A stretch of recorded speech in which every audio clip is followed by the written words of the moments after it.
लेकिन गाय का दूध हम कहते हैं पंचामृत है, अमृत में गाय का दूध है। गावो विश्वस्य मात्रा, गाव माँ है, गाय का जो दूध है वो अमृत है। सूर्य भगवान की जो किरणें हैं, उन किरणों में एक किरण का नाम है गौ किरण। गौ किरण, सूर्य की जो किरणें हैं उनमें एक गौ किरण। जब ठीक दिन के 12 बज जाते हैं, अभिजित नक्षत्र चलता है 11:30 बजे से 12:30 बजे तक। समझिए, ये वैज्ञानिक भी नहीं समझ पाते हैं, ये केवल हमारे शास्त्र में ऋषि और मुनियों की खोज है। बिल्कुल सत्य, 100%। 11:30 बजे से 12:30 बजे तक जब सूर्य की वह गौ किरण उस सूर्य नाड़ी पर पड़ती है, तब उसमें से रिसाव होता है, घड़े में से पानी धीरे धीरे टपकता है। ऐसे ही उस सूर्य नाड़ी में से गौ किरण पड़ने पर स्राव होता है हल्का हल्का, और गौ नाड़ी, सूर्य नाड़ी से गौ किरण जब मिलती है तो उससे स्वर्ण पैदा होता है। हमारे यहाँ शास्त्र में कहावत है कि जिसने कभी न रामायण पढ़ी हो, न जिसने कभी भागवत पढ़ी हो, न जिसने कभी गंगा स्नान किया हो, उसने केवल गाय सेवा की हो। गाय का दूध, गाय का दही, गाय का घी, इन केवल तीनों चीज़ों का सेवन आजीवन किया हो, संसार के सारे यज्ञ उसके घर में ही रखे हुए हैं, सारे यज्ञों का फल उसके घर में ही है।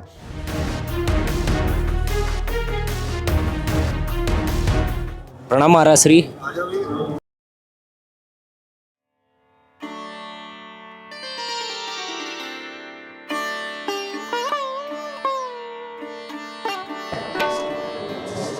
मैं महाराज श्री से कुछ बातें पूछना चाहूँगा अपने सनातन धर्म के विषय में, गौ माता के विषय में। हर हर महादेव महाराज श्री। जय श्री राम। जय श्री राधे, जय गौ माता, जय गंगा माँ। महाराज श्री, आपका शुभ नाम? बालकृष्ण महाराज। तो महाराज श्री, आपने एक छोटी कुटिया बना रखी है और यहाँ पर आकर हमें दिव्य आभास हो रहा है। दिव्य आभास इसलिए क्योंकि ऐसी जगहों पर संतों के दर्शन करते हैं, उनके समीप बैठते हैं, और ये जो प्राकृतिक रूप से जो भवन बनाए जाते हैं, कुटिया हो गई, तो इनमें आकर अलग ही शांति का आभास होता है। तो महाराज जी, जो अपनी गौ माता है, तो गौ माता पर आज बहुत अत्याचार हो रहा है और लोग निर्दयी हो चुके हैं। गौ माता को, उनके जो गौचर भूमि थी, उसको भी आज मनुष्य ने स्वार्थ और पैसे के लालच में हड़प लिया है। और फिर जो गौ माता जब मनुष्य की बस्ती में जाती है, तो रहने का आश्रय तो नहीं है, तो मनुष्य की बस्ती में ही रहेगी, वहाँ पर रहती है, तो वो गोबर करेगी, तो फिर मतलब अपने जो लोग हैं, विशेषकर सनातनी लोग हैं, वो उसको लाठी मारते हैं। तो महाराज जी, आप ऐसा कुछ संदेश दीजिए, हमें कुछ ऐसी बातें बताएं ताकि अपने भारतवर्ष के सनातनी लोग देखें तो उन्हें बहुत अच्छा ज्ञान मिले और वो गौ माता की सेवा के प्रति तत्पर हों। जय श्री राधे। भैया, ये विषय बहुत गंभीर है और बहुत बड़ा है, और ऐसा नहीं है कि गौ सेवा के लिए, गौ रक्षा के लिए और गौ माता के सुख संवर्धन के लिए, गौ उत्पादनों के लिए कार्य नहीं चल रहा है। देश में बड़ा विश्वव्यापी अभियान चल रहा है और देश के संत बड़े इसमें आगे हैं। और केवल देश के संत ही नहीं, देश की आज युवा पीढ़ी और देश की बहुत सारी संस्थाएं, जो समाज सेवी संस्थाएं हैं, वो गौ माता के लिए आपसे पहले अभी ये जो गए हैं, वो गौरक्षक हैं मथुरा जिले के। अच्छा, वो गौरक्षक है, गौरक्षा का काम करते हैं? गौरक्षा का काम करते हैं। गौरक्षा का बहुत बड़ा आंदोलन हुआ, लगभग 100 गायों के सब एक जगह मिले गए, तो इन गौरक्षकों को संदेश मिला, तो ये वहाँ पहुँचे। 100 गौ माता के गौवंश की निर्मम हत्या, किसी का कान पड़ा है, किसी का पाँव पड़ा है, किसी का हाथ पड़ा है, उसको लेकर इन बच्चों ने धरना दी। तो उसी को वहाँ के पुलिस विभाग ने इतना उल्टा कर दिया है कि इनको ही केस में दबा दिया है और 100 लड़कों के नाम पर FIR दर्ज कर दी है, जो धरना देने वालों पर। उनकी सुनने की बजाय और केस को उल्टा कर दिया है। लड़के उन्हीं की रिहाई के लिए जो बच्चों को निर्दोष फंसाया है, 100 क्रांतिकारी बच्चे जो गौ सेवा के नाम पर वहाँ पर थे धरना पर, उनको फंसाने के लिए, उन्हीं से प्रार्थना करने के लिए बच्चे आए हैं। अब रही बात आपकी, गौवंश संसार का सबसे परोपकारी वंश है। मनुष्य भी उल्टा बोल जाता है, देवता भी उल्टे हो जाते हैं। देवता कैसे उल्टे हो जाते हैं? अगर इंद्र का पूजन नहीं किया तो गिरिराज जी की लीला से हमें पता चलता है उसने क्या उत्पात मचाया। सही बात है, प्रमाण है कि नहीं? प्रमाण है, बिल्कुल सब। मनुष्य है, जब तक हम ठीक ठीक उसके अनुकूल वातावरण, अनुकूल कार्यक्रम करते रहें, अनुकूल हाँ में दाते रहें, तब तक वह हमारा प्रिय है। विरोध में एक भी बात आ जाए, और छोड़ो क्यों कहें, अगर माँ बाप भी हमारे विरोध में या माँ बाप के विरोध में हम कोई चाल चलें, कोई कदम उठाएं, तो माँ बाप को भी बर्दाश्त नहीं होता है। लेकिन काबिल तारीफ विश्व सनातन की धरा, विश्व सनातन की संपत्ति चारों युगों से गौ माता सहती आ रही है और कहती आ रही है और देती आ रही है। भगवानों को भी अवतार लेने के लिए गौ माता की प्रार्थना गाई जाती है। विप्रधेनु सुर संत हित लीन मनुज अवतार। भगवान भी गौ रक्षा, गौ सेवा के लिए अवतार लेकर आते हैं। भगवान श्री कृष्ण तो केवल गौ सुख संवर्धन के लिए, गौ सेवा के लिए आए थे। राम जी ने अपने हाथ से गौ रक्षा की, गौ सेवा की है। परशुराम अवतार में श्री परशुराम जी के पिताजी जमदग्नि जी थे, उनके पास कामधेनु थी। परशुराम जी अवतार लेकर आए तो गौ रक्षा की है। वशिष्ठ जी भगवान का अवतार थे, उन्होंने गौ सेवा और गौ रक्षा की है। हाँ, आपने जैसे बताया कि भगवान कृष्ण, राम जी और जो परशुराम जी के पिता महर्षि जमदग्नि थे, इनके विषय में आपने बताया। तो इन्होंने जो लीला रची है, तो उससे इन्होंने मानव समाज को एक बहुत बड़ा संदेश दिया है कि गौ रक्षा के लिए मनुष्य को क्या करना चाहिए और किस तरह से उसकी सेवा करनी चाहिए। तो लेकिन महाराज श्री, मैं ये कहना चाहूँगा कि आज संतों का ही तो कार्य नहीं है कि वो ही गौ रक्षा करें, गौ की सेवा करें। यह भारतवर्ष के सभी सनातनियों का कर्तव्य है कि वह गाय की रक्षा करें और गाय की सेवा के प्रति तत्पर रहें। इसके गौ माता की आज दुर्दशा का मूल जो हमें समझ में आता है, सब लोगों को सब कुछ समझ में आएगा। हमें जो समझ में आता है, इस गौ रक्षा की, गौ माता की दुर्दशा के मूल में दो बातें हैं। एक तो है हमारे वैज्ञानिक युग का प्रारंभ होना। सही बात है। जो वैज्ञानिक तकनीकी जो प्रारंभ हुई है, खेतों को ट्रैक्टर से चलाया जा रहा है, ट्रैक्टरों से जोता जा रहा है, सारी मशीनरी जो चली है, एक तो मूल में ये है। युग के हिसाब से चलना है तो इस मशीनरी को तो चलो, हमें इसकी तो रक्षा, सुरक्षा, इसकी सेवा तो लेनी ही पड़ेगी, क्योंकि विज्ञान के हिसाब से ही युग चलता है, विज्ञान के हिसाब से चलना पड़ेगा। सही बात है। अब दूसरा रह गया है कि हमारे गौ माता के दूध दही की जो उपयोगिता है, उसका अल्प होना। जैसे भारतीय गौ वंश जो है वो बहुत कम मात्रा में दूध देता है, 2 किलो 5 किलो 2 किलो 5 किलो।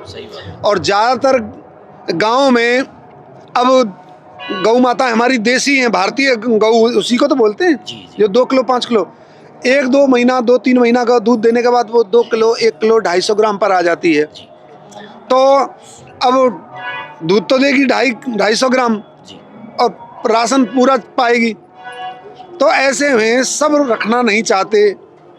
हमने एक दिन विचार किया था कि गौ माता की गौ रक्षा, गौ सुख संवर्धन कैसे हो सकता है देश में। तो एक विकल्प जरूर समझ में आया है, ये ऊपर सरकार से प्रारंभ होगा। जैसे ये गौशालाओं के लिए सरकार 100 करोड़ 200 करोड़ 500 करोड़ 1000 करोड़ 30 लाख 20 लाख 50 लाख, ये लाखों करोड़ों जो गौ रक्षकों को गौ सेवा, गौशालाओं के लिए दिया जा रहा है, इनको दें बराबर, अच्छी बात है। लेकिन गौ रक्षा के लिए ऊपर से एक कार्यक्रम चलाया जाए। जैसे ये केवल मेरा मत है, मैं किसी पर थोप नहीं रहा हूँ। नहीं महाराज जी, गौ रक्षा, गौ सेवा के लिए इस मत को अगर आगे बढ़ाया जाए तो हम समझते हैं पूरे विश्व में गौ माता की सेवा और सुरक्षा का संदेश बहुत पॉजिटिव रूप में जाएगा। जैसे आज हमारे पास गाय का दूध है, बकरी भेड़ का दूध है और भैंस का दूध है। प्रमुख तो यही 4 हैं। ऊँटनी का भी दूध का प्रचलन है कहीं पर, लेकिन वो साथ साथ पिया जाता है। हथनी के दूध का हम लोग उपयोग नहीं कर पाते हैं, वो हाथी का बच्चा ही ले जाता है। शेर वगैरह इनके दूध हम पीते ही नहीं है। ठीक है। अब प्रचलन में प्राय गाय का और भैंस का दूध है। बकरी का तीसरे नंबर पर, उसे गिना नहीं जा रहा है। हालांकि बिजनेस व्यापार बकरी के दूध का भी हो रहा है। दवाइयों में बहुत जरूरत है गाय भेड़ बकरी के दूध की। भैंस का दूध अगर 50 रुपया लीटर है, यहीं गाय का जब नाम आ जाता है तो गाय के दूध को 45 रुपया में खरीदा जा रहा है। सही बात है। 40 रुपया में खरीदा जा रहा है। जबकि अगर सरकार गौ माता की रक्षा और सेवा करना चाहे, जहां भैंस का दूध 50 रुपया लीटर है, वहां गाय का दूध 100 रुपया लीटर होना चाहिए। और सरकार अगर उस दूध को खुद खरीदे, अपने डेयरी फार्म हर जिले में लगाए, गाय का दूध दुगनी कीमत का। अगर भैंस का घी 800 रुपये लीटर है, तो सीधे सीधे गाय का घी 1600 रुपया लीटर होना चाहिए। सही बात। और किसानों से हम लेंगे, जो 5 गाय रखेगा उसको सरकार, जैसे अब सरकार ने 200 रुपया 100 रुपया दे रखा है, सरकार उसको अनुदान सेवा के रूप में दुगना करे। सही। जिसके पास गाय है उसको मिलेगी, और जिस घर में गाय है उस घर में राशन भी दुगना देना चाहिए। वाह वाह, बहुत। जैसे अब प्रत्येक सदस्य को 3 किलो मिल रहा है, सरकार अगर प्रारंभ करना चाहे, ये बहुत बड़े स्तर से होगा गौवध बंद। सही बात है महाराज। गौ हत्या गौ सेवा बड़े स्तर से होगी, नीचे स्तर से किसान नहीं कर पाएगा। परिवार बढ़ गए ज्यादा, खेत रह गए थोड़े थोड़े। सही है महाराज। तो करना कोई चाह नहीं रहा है, सब नौकरी के लिए बाहर जा रहे हैं। तो जब खेत नहीं करेगा तो गौ कैसे रक्षा होगी? गाय की सेवा कौन करेगा? आजकल अपनी लड़कियों को सब कॉन्वेंट में पढ़ा रहे हैं, गाय के गोबर नहीं थापना चाह रही, गाय का गोबर नहीं उठाना चाह रही है, गाय का सेवा नहीं करना चाह रही है। कैसे गौ रक्षा होगी, कैसे गौ सेवा होगी? सरकार की तरफ से प्रारंभ किया जाए। और बड़ी बड़ी गौशालाएं जो खोल करके बैठे हैं, गौशालाओं के नाम पर खूब अनाप शनाप धन आ रहा है, सब इकट्ठा किए जा रहे हैं। जो पहले साइकिल पर चलता था गौ सेवक, आज वो बड़ी कार में चल रहा है। पहले जो बाड़े में गाय बनती थी, आज बड़ी बड़ी बिल्डिंग बन गई। गाय तो उतने ही एरिया में रह रही हैं, लेकिन उसके ऊपर मंजिल मंजिल मंजिल कई कई मंजिलें मकान बनते चले जा रहे हैं। वो आया तो सब गौ माता का है ना। सही बात है। सब गौ सेवा के लिए दिया है ना। मकान बनना है, बिल्डिंग बननी है, ऊपर 2 मंजिल बननी है, बाबा को बड़ी कार चाहिए, इसके लिए तो किसी ने नहीं दिया, लेकिन प्रयोग में सब में लिया जा रहा है। गाय के लिए वो आज तक चारा की चारा ही है, बल्कि भुसपे से और धान का प्यार आ गया है। आटा जो पहले जो डालते थे, आटे के एवज में जो भूसी आ गई है, भूसी चल गई है बाजार में। तो गाय की सेवा में से, गाय के खाद्य में से तो सब जगह काटा जा रहा है, कटौती की जा रही है। लेकिन गाय का दूध, हम कहते हैं पंचामृत है, अमृत में गाय का दूध है। गावो विश्वस्य मात्रा, गाव माँ है, गाय का जो दूध है वो अमृत है, दूध नहीं है केवल। लेकिन अमृत की कीमत कैसी और घट रही है? महाराज जी, मैं एक बात पूछना चाहूँगा। जो आपने बताया गाय के दूध के विषय में आपने बात छेड़ी है, तो पहले तो मैं ये बताना चाहता हूँ कि अपने जो सनातन धर्म में जो भी रीति रिवाज हैं, खान पान से संबंधित चीज़ें हैं, उनमें सब में स्वास्थ्य से संबंधित वैज्ञानिक रीज़न है। और अपनी जो गाय है, देसी गौ माता है भारत की, उसमें रीढ़ में सूर्य नाड़ी आती है, जिस वजह से उसके दूध में ऐसे तत्व आ जाते हैं कि वो उसका दूध नहीं रहता, वो अमृत बन जाता है। और रही इसकी कीमत की बात है, तो इस पर रिसर्च हुई है। अपना जो गाय माता का दूध है, देसी गाय का, उस पर रिसर्च किया वैज्ञानिकों ने, और बताया कि यह इतना ज़्यादा पौष्टिक है कि यह 200 से 250 रुपये लीटर बिकना चाहिए। यह बात प्रमाणिक तौर पर वैज्ञानिकों ने कही है हमारे। तो फिर गाय माता का दूध 30 से 40 रुपये लीटर बिक रहा है, और भैंस का वो महंगा बिक रहा है। तो ये तो एक षड्यंत्र हो रहा है। ये षड्यंत्र के रूप में इस व्यवस्था को बनाया गया है। ये देखिए, दोष प्रारंभ, गलती प्रारंभ हमसे होती है, जी जी, दूसरे की तरफ से नहीं हो रही है। गलती का कारण पूरे विश्व ब्रह्मांड की समझ लेना, गलती का कारण हम होते हैं, हमारी तरफ से गलती के कारण हम बनते हैं सनातनी। किस सनातनी के पास गाय है भाई? आज हम बनते हैं हिंदू, किस हिंदू के घर में गाय है? सही बात है। जितने की गाय होती है, जैसे गाय तुम्हारी 10,000 की, औरत के लिए वो 10,000 से ज़्यादा का मेकअप का किट ले आती है, लेकिन गऊ के लिए कुछ नहीं। बात ये नहीं है, हम यहाँ की व्यवस्थाओं को नहीं चैलेंज कर रहे हैं, चुनौती नहीं दे रहे हैं, पर आज गौ माता का अनिवार्य अगर कर दिया जाए, भाई राशन उसी को मिलेगा जिसके घर में गाय होगी। चलो राशन नहीं, राशन दुगना उसे मिले। कहीं तो प्रलोभन, कहीं तो गाय माता रखाने के लिए प्रलोभन दिया जाए। सही बात है। जिसके घर पर गाय होगी उसको दुगना राशन मिलेगा, सरकार की तरफ से हो। अगर भैंस का घी 50 रुपया लीटर है तो डेयरियां खोली जाएं अलग अलग जिले में। समझो बात को, आज हमारे एक जिले में 500 गाय होंगे, 500 गांव होंगे। एक जिले में 500 से ज़्यादा गांव नहीं पाते हैं, नहीं मिलते हैं ना। ज़्यादा बता दिए मैंने, 500 गाय। हाँ, सही बात। एक जिले में 500, तो सरकार एक जिले के लिए 500 अगर करोड़ दे तो हर गांव में 1 करोड़ केवल नुकसान उठा करके, भाई हमने तो 1 करोड़ दे दिया, उस 1 करोड़ में ही एक गौ माता का डेयरी फार्म खोला जाए। उसके द्वारा सरकार अगर दूध ले, गाय भैंस का 50 लीटर और गाय का, देसी गाय का लूंगा में 100 रुपया लीटर। तो भैंस का अगर वो 2 लीटर देकर जाएगा तब गौ माता का 1 लीटर देने से ही उसका घर चल जाएगा। सही बात है। उसका 1 लीटर देने से ही घर चल जाएगा। अरे आधा लीटर देकर भी चला जाएगा तब भी उसका घर चल जाएगा। फिर लोग सस्ती गाय लेकर के अपना घर चलाना प्रारंभ कर देंगे। भैंस का दही यदि 70 रुपया लीटर है तो गाय का दही 150 रुपया लीटर अगर हो जाए तो फिर 150 लीटर दही, केवल 1 लीटर दही उस किसान का घर चला देगा। महाराज श्री, जो गाय का घी और दूध है अपनी देसी गाय का, वह वैज्ञानिक के तौर पर प्रमाणित हो चुका है कि यह इसकी बहुत ज़्यादा कीमत है।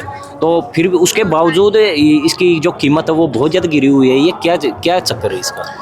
देखो भैया, हम गाय को और स्त्री को हमेशा मजबूर और कमज़ोर समझते आ रहे हैं। आपने अभी बताया कि सूर्य नाड़ी, तो इसका एक वैज्ञानिक तरीका है। गौ माता के अंग में जितनी नाड़ियां हैं उन सबों के अलग अलग नाम हैं। हमारी भी नाड़ियां हैं, आज्ञा चक्र हैं, हमारी भी नाड़ियों के नाम हैं, सब नस नाड़ियों के नाम हैं। रीढ़ की हड्डी में जो एक नाड़ी बहती है उसका नाम है सूर्य नाड़ी। और सूर्य भगवान की जो किरणें हैं उन किरणों में एक किरण का नाम है गौ किरण। गौ किरण, सूर्य की जो किरणें हैं उनमें एक गौ किरण। जब ठीक दिन के 12 बज जाते हैं, अभिजित नक्षत्र चलता है 11:30 बजे से 12:30 बजे तक, समझिए ये वैज्ञानिक भी नहीं समझ पाते हैं, ये केवल हमारे शास्त्र में ऋषि और मुनियों की खोज है। बिल्कुल सत्य, 100%। 11:30 बजे से 12:30 बजे तक जब सूर्य की वह गौ किरण उस सूर्य नाड़ी पर पड़ती है तब उसमें से रिसाव होता है। जैसे एक घाव भर जाता है, फोड़ा भर जाता है, उसमें हल्का सा छेद कर दिया जाए, रिस रिस करके नीचे निकलता है। कोई बहुत बड़ी कोई लिक्विड भर दिया जाए, लिक्विड में से रिसाव हो जाता है, घड़े में से पानी धीरे धीरे टपकता है। ऐसे ही उस सूर्य नाड़ी में से गौ किरण पड़ने पर स्राव होता है हल्का हल्का। और गौ नाड़ी, सूर्य नाड़ी से गौ किरण जब मिलती है तो उससे स्वर्ण पैदा होता है। इसलिए गौ के दूध में स्वर्ण भस्म को संसार में सबसे महंगा बताया है। कहते हैं एक व्यक्ति स्वर्ण भस्म खाए आजीवन और एक व्यक्ति गाय का, देसी गाय का, अपनी हिंदू सनातनी देसी जो गौ माता है वो उसका दूध, दही और घी तीनों चीज़ों का सेवन करे तो जो स्वर्ण भस्म खाने वाला है उससे तो 5 वर्ष ज़्यादा जिएगा, उससे 100 दंड ज़्यादा मारेगा, उससे स्वास्थ्य ज़्यादा अच्छा रहेगा, उससे हड्डियाँ ज़्यादा मजबूत रहेंगी, उससे सनातनियों के लिए अच्छी सोच पैदा होगी और पक्का हिंदू और सनातनी और वैष्णव बनेगा। तो गौ माता का दूध, गौ माता का घी इतना उपयोगी है। हमारे यहाँ शास्त्र में कहावत है कि जिसने कभी न रामायण पढ़ी हो, न जिसने कभी भागवत पढ़ी हो, न जिसने कभी गंगा स्नान किया हो, उसने केवल गाय सेवा की हो, गाय का दूध, गाय का दही, गाय का घी, इन केवल तीनों चीज़ों का सेवन आजीवन किया हो, संसार के सारे यज्ञ उसके घर में ही रखे हुए हैं, सारे यज्ञों का फल उसके घर में ही है। केवल गाय का दूध, गाय का घी, गाय का दही सेवन करने वाला नित्य अश्वमेध यज्ञ करता है। ये हमारे शास्त्रों में लिखा है। केवल तुम कुछ मत करो, नाम जप मत करो, तुम किसी के गुरु मंत्र मत लो, किसी के चेला मत बनो, तुम किसी तीर्थ में मत जाओ, किसी धाम में मत जाओ, केवल गाय रखो घर पर और गाय का दूध, गाय का दही, गाय का घी आजीवन खाते रहो और गौ माता का चारा देते रहो जब तक जीवन रहेगा। संसार के जितने बड़े बड़े यज्ञ हैं, सब यज्ञ करने का जो फल होता है, यज्ञ करने के बाद जो फल होता है, वो करने के बाद नहीं, घर बैठे वो यज्ञ के फल चल कर आएंगे और प्राप्त हो जाएंगे। और मुक्ति के लिए तुम्हें कुछ प्रार्थना नहीं करनी पड़ेगी, मुक्ति कहेगी मेरा विमान आया है, बैठो गौ सेवक, क्योंकि गौ सेवक को भगवान के सेवक से कम नहीं आंका जाता है। ये बहुत बड़ी बात है भाई। ये देखिए, महाराज ने जो अपने श्रीमुख से प्रवचन दिए हैं, गाय माता के विषय में बातें बताई हैं, यह बिल्कुल 100% सत्य बात है। और महाराज जी ने जैसा बताया कि अपने जो ऋषि मुनियों ने जो बातें बताई है, अपने ग्रंथों में जो बातें लिखी हुई है, आज बड़े बड़े वैज्ञानिक भी उनके बारे में पता नहीं लगा पाते। जो हमारे ग्रंथों में, पंचांग में वो बातें लिखी हुई हैं, यह बिल्कुल सत्य बात है। इसका एक उदाहरण मैं बताता हूँ। जो सबसे बड़ी अंतरिक्ष एजेंसी है नासा के वैज्ञानिक रिसर्च कर रहे हैं कि भाई ये सूर्य ग्रहण, चंद्र ग्रहण कैसे होता है। तो इसके बारे में पता लगाने के लिए वो रिसर्च करते हैं, और जब वो पता करते हैं कि भाई सूर्य ग्रहण कब होता है, कैसे होगा, तो इसके पता लगाने में ही करोड़ों रुपए खर्च हो जाते हैं। और भाई हमारे यहाँ तो घर घर में पंचांग है, हर पंडितों के घर में पंचांग है। और महाराज ने जैसा बताया, गाय का जो घी है, वह घी है, गोमूत्र हो गया, दूध हो, पंचामृत है, बिल्कुल सत्य बात है।